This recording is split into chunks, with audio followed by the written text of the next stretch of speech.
Friends, मेरा नाम doctor Neha Dongaonkar है और मैं डर्मेटोलॉजिस्ट हूँ। तो हमने पिछले वीडियो में देखा है कि हेयर डैंड्रफ क्यों होता है और उसके कॉजेस क्या होते हैं। हेयर डैंड्रफ एक हम बोल सकते हैं कि एक आम स्कैल्प की बीमारी है कि जो हर दूसरे तीसरे शख्स को होती ही दिखती है कि मेरे बालों में डैंड्रफ है और रूसी कभी जाती ही नहीं है, हमेशा इचिंग होता है, मैं इरिटेट हो जाता हूँ। इस तरह की बातें हम लोग हमेशा पेशेंट से सुनते हैं। तो अभी जो हेयर डैंड्रफ है उसके लिए हम लोगों ने क्या केयर लेना चाहिए, तो वो देखिए। आपको अगर डैंड्रफ हमेशा होते रहता है तो आप पहले कंसल्ट कर लीजिए किसी डॉक्टर से। और कंसल्ट करने से पहले भी आप घर में कुछ होम रेमेडीज कर सकते हो। अगर उससे वो ठीक होता है तो कोई बात नहीं। तो होम रेमेडीज के लिए, जैसे कि तुम्हारा स्कैल्प बहुत ड्राई है तो उसको आप एलोवेरा लगाकर उसको हल्के हाथ से एलोवेरा का मसाज करके आधे घंटे बाद हेयर वॉश कर सकते हो। दूसरी चीज़ होती है tea tree oil. Tea tree oil हर जगह कहीं भी मिल जाता है। तो tea tree oil hair dandruff के लिए अच्छी रेमेडीज है। तो आप हफ्ते में 2 बार टी ट्री ऑयल लगा के हल्के हाथ से मसाज कीजिए स्कैल्प का और फिर उसको आधे घंटे बाद वॉश कर लीजिए, या ओवरनाइट भी रख सकते हैं और सुबह उसको हेयर वॉश कर लीजिए।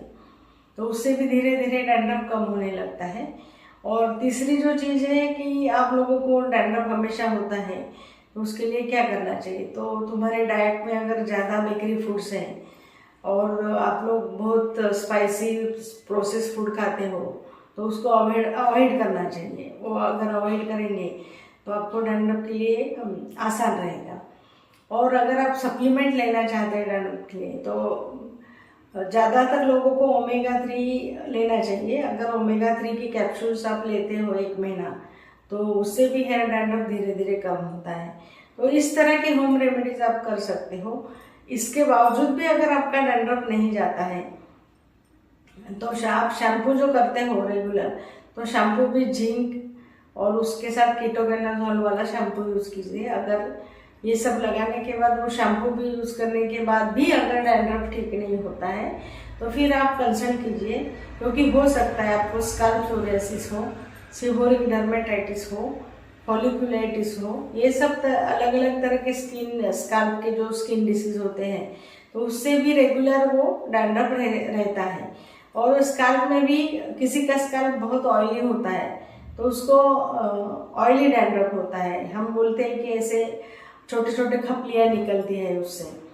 तो इस तरह का भी डैंड्रफ होता है, तो हम उसको वेट डैंड्रफ भी बोल सकते हैं। और जो ज़्यादातर भूसी निकलती है उसको ड्राई डैंड्रफ बोलते हैं। तो अगर इस तरह का आपको लगता है कि 6 महीने हो गए मेरा डैंड्रफ जा ही नहीं रहा है और उसके साथ सीवियर इचिंग है तो आपको तुरंत कंसल्ट करना चाहिए। ये जो 3 तरह के मैंने बोला है कि स्कैल्प पे ये सब डिसीज हो सकते हैं तो ये हो सकता है। और अगर स्कैल्प सोरियासिस है उसमें जो पैचेस रहते हैं स्कैल्प में तो वो रेडिश कलर के होते हैं। तो आप खुद भी अपना ऑब्जर्वेशन करके डॉक्टर को कंसल्ट कर सकते हैं। अगर डॉक्टर को कंसल्ट सही टाइम पे किए तो आपका डैंड्रफ का, हेयर डैंड्रफ का प्रॉब्लम कम हो सकता है। और विंटर सीजन में अपने डैंड्रफ के लिए क्या केयर लेना चाहिए, तो आपका डैंड्रफ, आपका स्कैल्प अगर ड्राई है तो आपको उसको मॉइस्चराइज करने के लिए कुछ भी, मतलब coconut oil, pure virgin coconut oil या फिर टी ट्री ऑयल या फिर बादाम तेल, इससे आप हफ्ते में 2 बार बालों को ऑयलिंग कीजिए स्कैल्प को और उसके बाद उसको वॉश कर लीजिए। और आपका अगर ड्राई है स्कैल्प तो उसकी तरफ ध्यान दीजिए।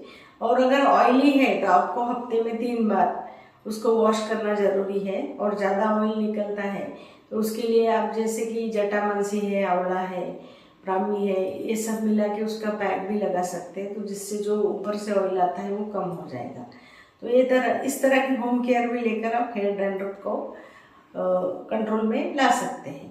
नहीं तो फिर आप कंसल्ट तो कर ही लीजिए। अगर कोई डिसीज़ है तो उसको तुरंत कंट्रोल में लाना ज़रूरी है। Thank you.